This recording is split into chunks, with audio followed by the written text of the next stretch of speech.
দুপুরবেলা যদি এরম একটা রেসিপি থাকে, এক থালা ভাত নিমেষেই শেষ। এটা কি করলাম চলো দেখে নেওয়া যাক। এটা বলো তো কী পাতা? হ্যাঁ, ঠিকই ধরেছে, এটা লাউ পাতা। অনেকটা কুমড়ো পাতা খসখসে হয়, কিন্তু লাউ পাতাটা নরম হয়। ভালো করে ধুয়ে পরিষ্কার করে কুচিয়ে কেটে নিয়েছি এইভাবে।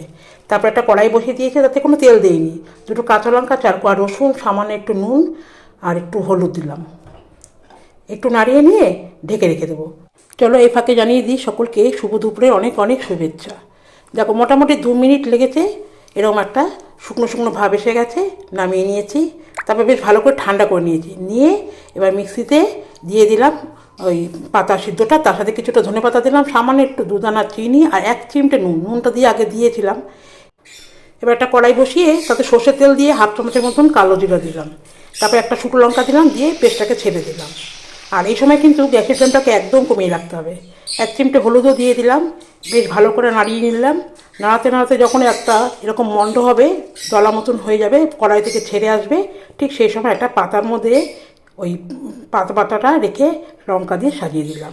রেসিপিটা যদি তোমাদের কোথাও একটু ভালো লেগে থাকে তাহলে লাইক ও ফলো করে আমার সাথে থেকো। ধন্যবাদ।